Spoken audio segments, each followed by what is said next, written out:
Hello everyone, this is doctor Jeevesh Yadav. तो according to NCISM syllabus हम लोग द्रव्य गुण विज्ञान पेपर 2 का अपन यहाँ पे जो मोस्ट इम्पोर्टेंट 33 ड्रग हैं वो अपन देख रहे हैं। अब यहाँ पे कई बच्चों का ये भी सवाल रहता है या ये भी कमेंट रहता है कि सर इंटरनेट में जो ड्रग है उनके बॉटनिकल नेम तो अलग दिखा रहे हैं और आप जो है अलग पढ़ा रहे हो। ऐसा भी कई एक आध दो ड्रग है उसके साथ में हुआ होगा। तो यहाँ पे मैं आप लोग को बता देना चाहता हूँ, मैं जो पढ़ा रहा हूँ वो अकॉर्डिंग टू आचार्य प्रियव्रत शर्मा है। ठीक है, जो पीजी वाले यूज करते हैं जो बुक प्रियव्रत शर्मा, उस टेक्स्ट बुक के अकॉर्डिंग बॉटनिकल नेम पढ़ा रहा हूँ। अगर इन केस अगर आप लिखते भी हो अपने एग्जाम में जो मैं बता रहा हूँ वो ठीक है, तो आपका कहीं पे भी कुछ भी गलत नहीं होगा। लेकिन आप इंटरनेट का लिखते हो तो 100% चांसेस है कि वो गलत हो जाए। ओके, तो मैं ये बोलूंगा कि अकॉर्डिंग टू टेक्स्ट बुक जो हम लोग यूज करते हैं उसके अकॉर्डिंग ही बॉटनिकल नेम लर्न करना या याद रखना। क्योंकि जो आपके नॉर्मल बुक्स होते हैं, ठीक है, जो नए नए अकॉर्डिंग टू जो आपके एचओडीज वगैरह तैयार करते हैं उसमें भी कई बार ऐसा होता है दो नेम मेंशन किए रहते हैं, तो वो चीज़ एकदम क्लियर नहीं रहता कि कौन सा नेम है क्या है। तो मैं जो बता रहा हूँ वो अकॉर्डिंग टू प्रियव्रत शर्मा बता रहा हूँ, जिसको यूनिवर्सली यूज किया जाता है, जिसको पीजी वाले बच्चे भी प्रिफर करते हैं, वही बुक से ही पढ़ते हैं। ठीक है, तो ये चीज़ को ध्यान रखना, उसी के अकॉर्डिंग ही अपन चल रहे हैं। तो आज जो है नेक्स्ट जो ड्रग है 11th नंबर का ड्रग वो अपन यहाँ पे देखने वाले हैं। तो ये 11th नंबर का ड्रग ये रहा। ठीक है, पिक्चर देख के समझ में आ गया होगा बहुत सारे बच्चों को, क्या है ये, मरीच। ठीक है, नाम क्यों पड़ा है इसका मरीच, तो नामकरण का आधार यहाँ पे बताया गया है, इसको मरीच क्यों बोलते हैं। तो जंतुघ्न होता है तथा कृमिघ्न होने के कारण इसे मरीच कहा जाता है। तो जंतुघ्न व कृमिघ्न होने के कारण इसे मरीच कहा जाता है। बात कर लेते हैं इसके पर्याय के विषय में। तो पर्याय के अंतर्गत वेलज्जा बोला जाता है। वेलज्जा क्यों बोलते हैं, तो हमने जैसे पिक्चर में देखा कि लताओं में होने के कारण इसे वेलज्जा कहा जाता है। ठीक है, तो लताओं में होने के कारण इसे वेलज्जा कहा जाता है। वृत्त फला क्यों बोलते हैं, तो वृत्त आकार का राउंडेड इसका फल होता है, जैसे आपने देखा होगा ये फल आपने देखा है इसका मरीच का। ठीक है, ये तो राउंडेड है। ठीक है, तो इस वजह से इसे क्या बोला जाता है, वृत्त फला बोला जाता है। इसके अलावा सुवृता बोला जाता है, तो वृत्ताकार फल होने के कारण ही इसको सुवृता बोला जाता है। साथ ही साथ कृष्णा बोला गया है क्योंकि कैसा है, काला कलर का है। ठीक है, आपने मरीज देखा होगा ऐसा रहता है, बिल्कुल जो पपीते का जो बीज रहता है वैसे ही सेम रहता है। ठीक है, बट इसका जो क्वालिटी है वो बिल्कुल अलग है, दिखने में पपीते के बीज के समान दिखाई देते हैं। ठीक है, तो वही चीज है। कृष्ण कृष्ण वर्ण का होने के कारण कृष्णा। उष्ण वीर्य होने के कारण उष्ण कहा जाता है। कटुक क्यों बोलते हैं, तो रस व विपाक कटु होने के कारण इसे कटुक कहा जाता है। तीक्ष्ण गुण होने के कारण इसे तीक्ष्णा बोला जाता है। ठीक है, साथ ही साथ इसे और किन नामों से जाना जाता है, धर्मपतनम। धर्मपतनम क्यों बोलते हैं, तो समुद्री मार्ग से इसको एक्सपोर्ट करने के कारण इसे धर्मपतनम बोला जाता है। रुक्ष क्यों बोलते हैं, तो रुक्ष गुण होने के कारण इसे रुक्ष भी बोला जाता है। बॉटनिकल नेम क्या है, तो पाइपर नाइग्रम। पाइपर नाइग्रम इसका बॉटनिकल नेम है और पाइपरेसी इसकी फैमिली है, तो ये आपको ध्यान में रखना है। वर्गीकरण के विषय हम बात करें तो वर्गीकरण में आचार्य चरक ने इसको दीपनीय, सूल प्रशमन, कृमिघ्न, सिरोविरेचन, सिरोविरेचनोपग वर्ग के अंतर्गत वर्गीकृत किया है। तो वर्गीकरण में आचार्य चरक ने दीपनीय, सूल प्रशमन, कृमिघ्न, सिरोविरेचनोपग के अंतर्गत वर्गीकृत किया है। जबकि ये जो है आचार्य चरक का है, सॉरी। ठीक है, तो आचार्य चरक ने दीपनीय, सूल प्रशमन, कृमिघ्न व सिरोविरेचन पक के अंतर्गत वर्गीकृत किया है। जबकि आचार्य जो चरक है उन्होंने पिपल्यादि वर्ग तथा त्रयोष्ण वर्ग के अंतर्गत वर्गीकृत किया है। भाव प्रकाश ने इसको हरितक्यादि वर्ग में रखा है। उत्पत्ति स्थान के विषय हम बात करें तो पश्चिम घाट व दक्षिण भारत से ये प्राप्त होता है। तो पश्चिम घाट व दक्षिण भारत से इसकी प्राप्ति बताया गया है। स्वरूप के विषय हम बात करें तो छोटा ही प्लांट होता है लता के समान, तो वही है कि बहुवर्षायु लता। इसके जो पत्र होते हैं वो तांबुल के पत्र के सदृश दिखाई देता है। ठीक है, प्रकार के विषय हम बात करें तो धन्वंतरी निघट्टू व राजनिघट्टू के अनुसार दो प्रकार के बताए गए हैं। एक होता है मरीच और दूसरा होता है श्वेत मरीच। तो श्वेत मरीच के विषय में भी थोड़ा सा पढ़ लेते हैं अपन लोग। क्या होता है श्वेत मरीच, तो श्वेत मरीच जो होता है वो मरीच को पानी में भिगा करके उसके फल त्वक को निकाल देते हैं, जिससे उसकी तीक्ष्णता कम हो जाती है। इसे श्वेत मरीच कहा जाता है। इसके प्रतिनिधि द्रव्य के रूप में सिगरू का बीज का भी प्रयोग किया जाता है। तो श्वेत मरीच के प्रतिनिधि द्रव्य के रूप में सिगरू का जो बीज है वो अपन यूज करते हैं। ठीक है, श्वेत मरीच किसको बोलते हैं ये क्लियर हो गया कि अपन क्या किए, पानी में भिगो करके रख दिए मरीच को और उसका जो फल त्वक है उसको निकाल देते हैं, तो उसकी तीक्ष्णता कम हो जाती है। इसे क्या कहते हैं, श्वेत मरीच कहते हैं। प्रयोज्यांग के विषय में बात करें तो इसका जो प्रयोज्यांग है वो फल है। केमिकल के विषय में बात करें तो पैपरीन, इसके अलावा पेप्रीनॉल, इसके अलावा वोलेटाइल ऑयल जो है इसमें 1 to 2.5% पाया जाता है। ठीक है, बात करते हैं अब इसके दो प्रकार होते हैं मरीच के, एक तो आपका शुष्क अवस्था में होगा या आर्द्र अवस्था में होगा। ठीक है, तो शुष्क अवस्था में जो मरीच होगा उसकी रस पंचक के विषय में बात करें तो जो शुष्क अवस्था में होगा यानी कि जो ड्राई रहेगा, सूखा हुआ रहेगा, उसका रस पंचक कैसा रहेगा, तो कटु होगा रस, गुण जो है वो लघु व तीक्ष्ण होगा, विपाक जो है वो कटु होगा तथा वीर्य जो है वो उष्ण होगा। ठीक है, तो ये शुष्क मरीच के विषय में बोला गया है। जो क्या है शुष्क मरीच है उसकी क्वालिटीज यहाँ पे आपके बताए गए हैं।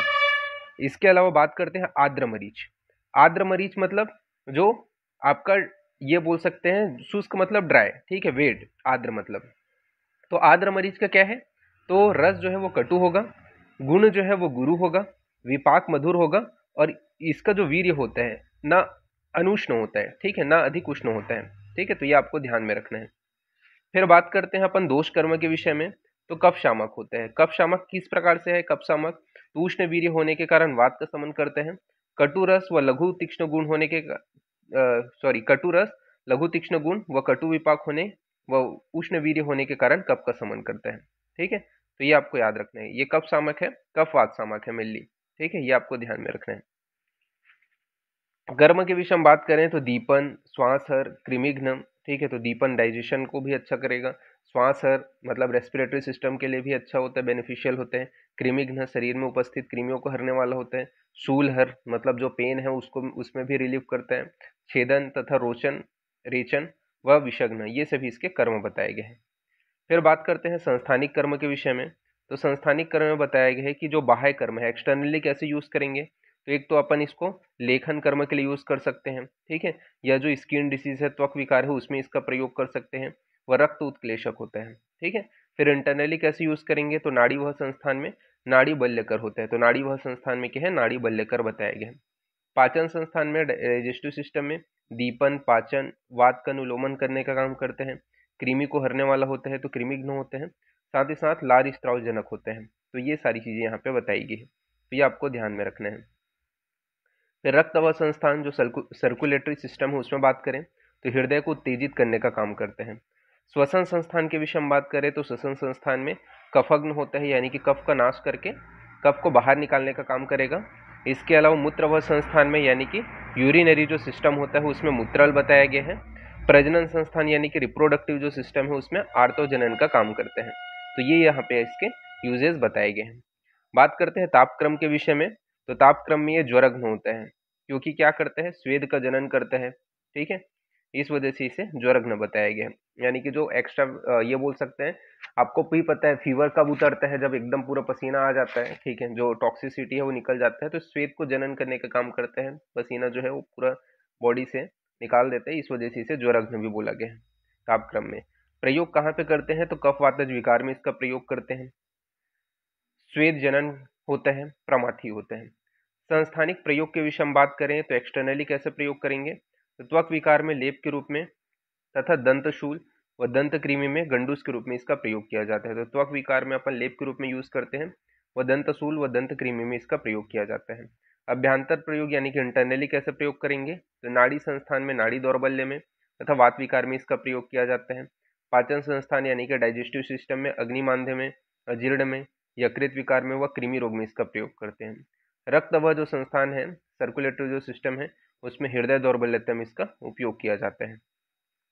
श्वसन संस्थान के विषय में बात करें, रेस्पिरेटरी सिस्टम के विषय में बात करें तो श्वास, कास, प्रतिशय, इनमें इसका प्रयोग किया जाता है। तो ये आपको ध्यान में रखना है। मूत्र व संस्थान के विषय में बात करें तो मूत्र के इच्छा में इसका प्रयोग करते हैं।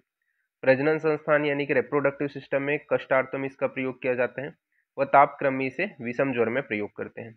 मात्रा के विषय में बात करें तो चूर्ण की मात्रा 500 mg से 1 ग्राम के बीच में बताई गई है। तो 500 mg से 1 ग्राम के बीच में इसकी मात्रा है। योग के विषय में बात करें तो कौन से योग हैं, तो मरीच्यादि चूर्ण, मरीच्यादि तेल, महामरीच्यादि तेल, मरीचाग्य घृत, मरीच अंजन, त्रिकटु, सडुष्ण। ठीक है, तो मरीच्यादि जो चूर्ण है उसको अपन कास में, कफिंग में यूज करते हैं। मरीच्यादि जो तेल है उसको अपन कुष्ठ तथा त्वक विकार में प्रयोग करते हैं। ठीक है, तो यहाँ पे इसका जो पासवर्ड है वो भी मैं यहाँ पे आपको बता रहा हूँ। पासवर्ड क्या रहेगा, कास रहेगा, ठीक है, कास जैसा लिखा है ना वैसे ही आपको टाइप करने हैं, तो ये पीडीएफ ओपन हो जाएगा ऐसे ही, सिर्फ कास, ठीक है। फिर बात करते हैं अपन लोग महामरीच आदि जो तेल है उसको अपन स्किन डिसीज यानी कि त्वक विकार में प्रयोग करते हैं। मरीचाग्य जो घृत है उसको अपन कास व घृणी रोग में यूज करते हैं।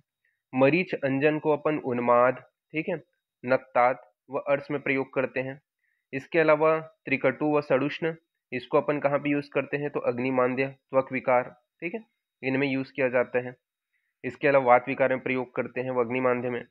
आमिक प्रयोग के विषय में बात करें तो किस प्रकार से इसका आमिक प्रयोग किया जाता है, तो प्रवाहिका में मरीच का जो है, मरीच व पिपली के चूर्ण का प्रयोग करते हैं। तो जो प्रवाहिका रोग होता है उसमें मरीच व पिपली का चूर्ण का प्रयोग किया जाता है। इसके अलावा ग्रहणी में मरीच, चित्रक तथा सवर्चल लवण का प्रयोग तक्र के साथ में करते हैं। तो जो ग्रहणी रोग है, आईबीएस है, उसमें मरीच, चित्रक व सवर्चल लवण का जो है तक्र के साथ में प्रयोग किया जाता है। कास में मरीच चूर्ण का जो प्रयोग है वो मधु, घृत व शर्करा के साथ में किया जाता है। तो कफिंग जो है उसमें मरीच चूर्ण का जो प्रयोग है वो घृत व शर्करा के साथ में करते हैं। व अपमिश्रण के रूप में मरीच के कई लोग ऐसे होते हैं, जैसे आप मार्केट में गए, आपने मंगा मरीच, ठीक है, तो कई लोग आपको क्या करते हैं अपमिश्रण के रूप में, मतलब उसमें मरीच के कुछ दाने रहेंगे और कुछ जो है पपीते के दाने मिला करके प्रयोग करते हैं, क्योंकि वो स्ट्रक्चरली सेम रहता है। अपमिश्रण ऐसे द्रव्यों को बोलते हैं जो स्ट्रक्चर में सेम हो पर उनकी जो प्रॉपर्टीज हो, इंटरनल प्रॉपर्टी, वो अलग हो। तो पपीता का जो बीज है वो अपमिश्रण के रूप में इसका यूज किया जाता है, मरीच का, ठीक है। तो इस प्रकार से यहाँ पे बताया गया है। तो ये जो है आपका 11th नंबर का जो ड्रग है वो यहाँ पे आपका फिनिश होता है। अगेन मैं आपको वो बताऊंगा कि अकॉर्डिंग टू प्रियव्रत शर्मा, मैं आप लोगों को बॉटनिकल नेम और जो प्रॉपर्टीज है वो यहाँ पे बता रहा हूँ, ठीक है। तो ये चीज को विशेष रूप से ध्यान में रखना, ओके, ठीक है। तो फिर थैंक यू क्लास।